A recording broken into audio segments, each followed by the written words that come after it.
Hello दोस्तों, स्वागत है आपका हमारी एक और ऐतिहासिक वीडियो में। तो चलिए आपको लेके चलते हैं बाला बेहट के किले में, जो ललितपुर से तकरीबन 60 किलोमीटर की दूरी पे है। और ये किला लगभग 18वीं सदी में मराठा सेनापति श्री गंगाधर द्वारा निर्मित कराया गया था। और इसका कुछ पुराना भी इतिहास है कि इस किले में राजा अभिनंदन रहा करते थे, जिनके 7 पुत्र और एक पुत्री थी। पुत्री का नाम था चित्रलेखा। जो चित्रलेखा थी वो आला और रानी मचला के पुत्र थे इंदल, जिन पे राजकुमारी चित्रलेखा मोहित हो गई थी। और राजकुमारी चित्रलेखा ने कुंवर इंदल का हरण किया था। ये किला वही है, दिखाइए आप किले को। चलिए हम आपको लेके चलते हैं किले के मेन द्वार पर। ये बड़ी ही जीर्ण शीर्ण अवस्था में ये किला है, जर्जर हालत में ये किला है, देख ही सकते हैं। बड़ी ही विकट परिस्थिति में ये किला है। कोशिश करते हैं। ये है किले का मेन द्वार, जो सरकार द्वारा बंद कर दिया गया है, लेकिन हम आपको सरकार द्वारा एक छोटा गेट बनाया गया है, जिसके अंदर से जाके हम आपको किले के अंदर का व्यू दिखाएंगे। और ये देखिए, ये उस समय का अस्तबल रहा होगा। ये देखिए, ये अस्तबल रहा होगा, जहाँ पे घोड़े वगैरह बांधे जाते होंगे। ये अस्तबल है, देखिए। तो चलिए हम आपको जो गेट सरकार द्वारा खोला गया है उस गेट से आपको हम किले के अंदर का व्यू दिखाएंगे। और किले के अंदर रानी महल है, और जहाँ पे राजकुमारी चित्रलेखा ने इंदल को रखा था, जिस कमरा बोल सकते हैं, जिस महल में इंदल को रखा था, वो महल भी दिखाएंगे। और राजा अभिनंदन की हम आपको कचहरी भी दिखाएंगे। चलिए चलते हैं उस गेट पर। तो चलिए हम आपको ले चलते हैं पीछे के द्वार से, जो सरकार द्वारा खोला गया है। आइए आपको दिखाते हैं किले की सबसे पहले हम आपको दिखाएंगे मंदिर। वहाँ पे बड़ा ही शोभामान हनुमान जी का मंदिर है। फिर दिखाएंगे हम आपको बावड़ी। उसके बाद दिखाएंगे हम आपको रानी महल। जो रानी महल है बड़ा ही सुंदर और अभी भी सरकार द्वारा सुरक्षित रखा गया है, जिसमें जो हम आपको दिखाएंगे। चलिए आइए, सबसे पहले कराते हैं हम हनुमान जी मंदिर के दर्शन। आइए। और ये देवी माँ का मंदिर है, ये देखिए, ये भी हम आपको दिखाएंगे। और ये आपको जो सामने खंडर में दिख रहा है, ये चित्रलेखा महल है। वैसे भी हम आपको दिखाएंगे, बड़ी जर्जर अवस्था में अभी वो। लेकिन पहले चलिए हम आपको दिखाते हैं हनुमान जी का मंदिर। चलिए, ये है हनुमान जी का मंदिर, जो पर्दे से ढका हुआ है। बड़ी शोभामान अच्छी और देखने में बड़ी सुंदर प्रतीत होती है। और साथ ही में शिवलिंग जी की शिवलिंग है। आइए हम आपको बावड़ी दिखाते हैं।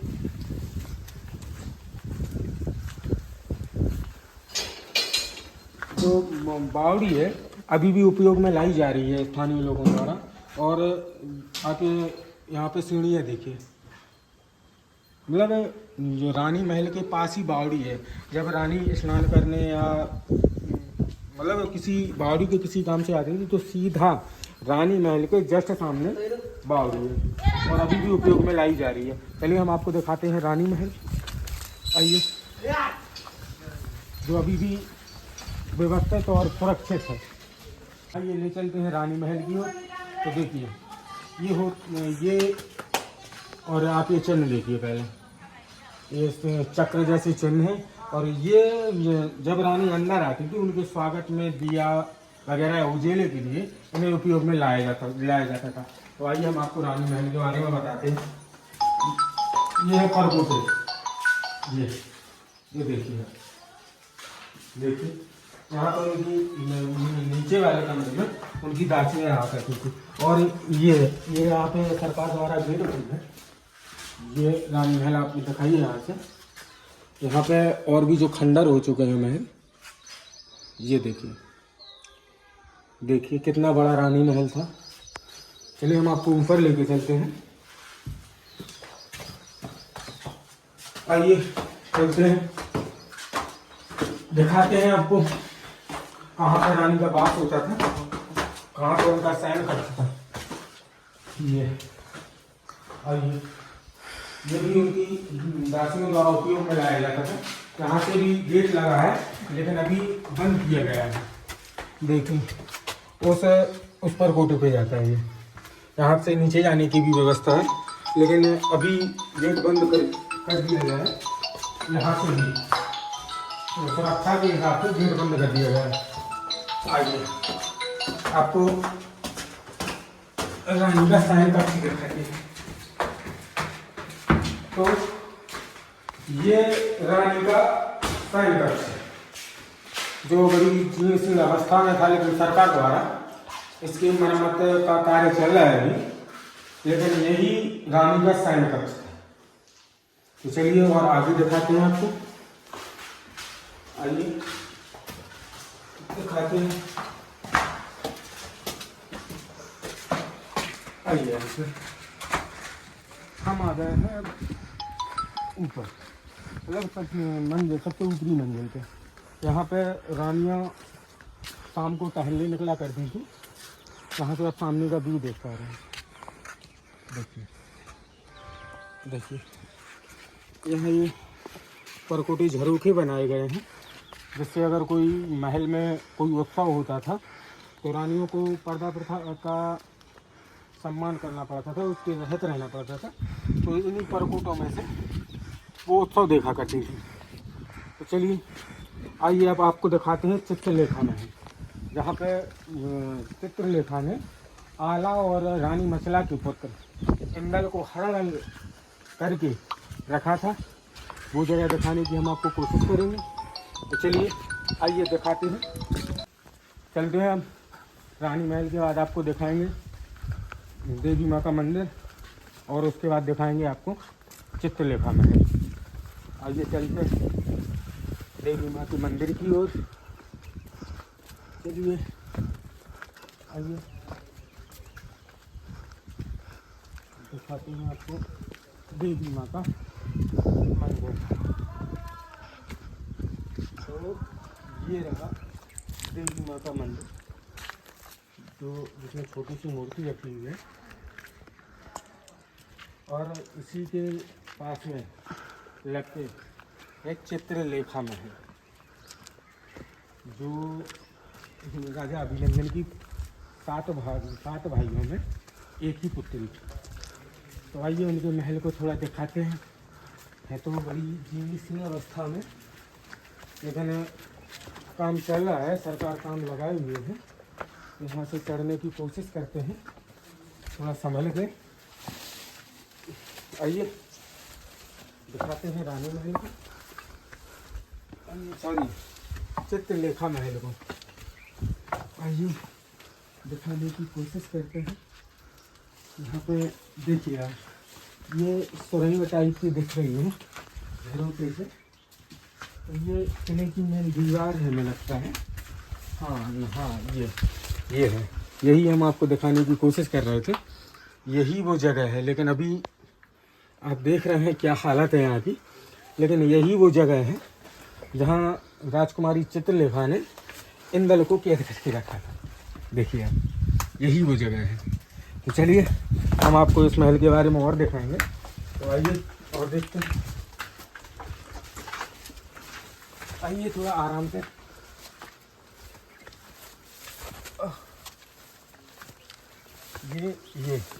ये आप देख रहे हैं कि जब कोई आक्रमण करता था तो निशाना लगाने के लिए ये व्यवस्था होती थी।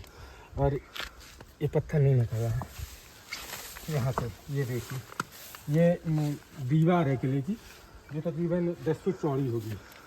जैसे भेदना सबकी बस की बात नहीं होती थी। तो और भी रानी महल के चित्रलेखा महल और भी है, लेकिन वो बड़ा ही खंडर अवस्था में है। लेकिन फिर भी हम आपको दिखाने की कोशिश कर रहे हैं जितना है, लेकिन सरकार लगी हुई है अपने काम में। और इसके बाद दिखाएंगे हम आपको राजा अभिनंदन की कचहरी। ये देखिए आप, आइए देखिए। आइए चलते हैं राजा अभिनंदन की कचहरी, जहाँ पे वो सभा लगाते थे, सिंहासन पर बैठते थे और मंत्रीगण अपनी राज्य के विवाद ये सब निपटाया करते थे। ये भी एक चित्रलेखा महल का कमरा है, ये है और भी है, लेकिन वो बड़े जीर्ण शीर्ण अवस्था में है और बहुत ही गंदगी फैली हुई है। आइए आपको राजा अभिनंदन की कचहरी दिखाऊंगे। आइए राजा अभिनंदन की कचहरी में दिखाते हैं आपको। ये आप मेन गेट देख रहे होंगे, ये रहा राजा अभिनंदन की कचहरी का मेन द्वार। यहाँ पे स्थानीय लोग हैं, ये सैनिकों की खड़े रहने की व्यवस्था है। ये दोनों तरफ दिखाइए, ये रही राजा अभिनंदन की कचहरी। ये देखिए, यहाँ सुना जाता है यहाँ पे राजा अभिनंदन बैठते। यानी ये 2 मंजिल नहीं था, ये 5 मंजिल था, लेकिन ऊपर चढ़ने में डर लग रहा है, लेकिन हम आपको थोड़ा दिखाएंगे। सबसे ऊपर राजा अभिनंदन बैठते थे, उसके मंजिल बाई मंजिल जैसे अधिकारी होते थे, प्रधानमंत्री, उनके सेनापति वगैरह। ये देखिए, यहाँ पे भी दिखाइए, ये ऊपर ये मतलब ये मंजिल मिला के 5 मंजिल था, लेकिन अभी ये 3 ही मंजिल रह गए हैं। तो आइए आपको और दिखाते हैं, आगे चलिए। ये जो मैंने आपको पहले गेट दिखाया था, ये मतलब मेन गेट, ये उसी का गेट है। आइए, इसमें यहाँ पे राजा दरबार लगाती थी। ये है मेन गेट जो मैंने आपको दिखाया था। यहाँ से एक सुरंग है, यहाँ पे तो जाना वहाँ पे मुश्किल है, लेकिन यहाँ से एक सुरंग है जो बाहर की ओर जाती है। ये है मेन गेट, मेन द्वार, जिसे हाथी दरवाज़ा बोलते हैं। यहाँ से हाथी भी आराम से, जिस पे हाथी पे सवार होकर राजा अभिनंदन अपनी कचहरी में आते थे दरबार लगाने। ये सैनिकों की बैठने की व्यवस्था होती थी यहाँ पे भी सैनिक रहते थे, क्योंकि राजा अभिनंदन के आने से उनके फूल वगैरह, उनका स्वागत करने के लिए सैनिक वगैरह खड़ा रहते थे यहाँ पे, और सुरक्षा के लिए भी खड़ा रहते थे। ये देखिए, ये तभी की चित्रलेखा है, चित्रकला है। देखिए यहाँ पे भी और भी व्यवस्था है। देखिए, ये 2 मंजिल है, ये अभी 2 मंजिल दिख रहा है, और 2 मंजिल ऊपर से टूट चुका है। यहाँ पे सैनिक रहा करते थे। तो आइए सुरक्षा व्यवस्था के बारे में बताएंगे कि जो राजा अभिनंदन थे, उनके किले की सुरक्षा किस प्रकार होती थी। तो आइए वहाँ पर पहुँचने की कोशिश करते हैं। उस पर तो नहीं पहुँच पाएंगे, लेकिन आपको वीडियो के माध्यम से हम आपको थोड़ा दिखाएंगे। आइए चलते हैं। तो ये आप थोड़ा जीर्ण अवस्था में ये बिल्डिंग देख रहे हैं, इसमें सैनिक रहा करते थे। और जो आप ऊपर गुंबद देख रहे हैं, इसे गुंबद से सैनिक महल की रक्षा किया करते थे। ऐसे गुंबद महल के चारों तरफ है, ये भी देखिए आप, और ये भी देखिए यहाँ पे भी, और पीछे की तरफ भी। आप आगे आइए, यहाँ से दिखाइए। ये जो गुंबद दिख रहे हैं, ये महल के चारों तरफ है। शाह द्वारा निर्मित है किला, पुराने गौड़ किले पर निर्मित किया गया है। बतलाया जाता है कि किले के चारों निर्मित परकोटा एवं बुर्ज आदि अधिकांशतः सुरक्षित है, जो मैंने आपको भी दिखाया है। तथा कहीं कहीं पर किले की चतुर्दिक निर्मित खाई भी है, जो मैंने आपको खाई दिखाई है चारों तरफ। मतलब उतरने की व्यवस्था तो नहीं थी, लेकिन आप दिखाने की मैंने आपको कोशिश की है। और उसके बाद मैंने आपको जो कचहरी के पास जो हाथी दरवाज़ा दिखाया, रानी महल भी दिखाया, और अतिरिक्त आवास जो जैसे चित्रलेखा महल है, और भी मैंने आवास दिखाया जीर्ण शीर्ण में अवस्था में। दिखाने लायक तो नहीं है, लेकिन मैं आपको इसी टूटे फूटे बिल्डिंग में आपको दिखा रहा हूँ। ये देखिए, तो चलिए, मैंने आपको पूरे किले किला दिखाया, और आगे भी आपको ऐसे ही ऐतिहासिक वीडियो मैं देता रहूँगा। तो मेरे चैनल को सपोर्ट करिए, सब्सक्राइब करिए। दोस्तों, मिलते हैं अब अगली वीडियो में।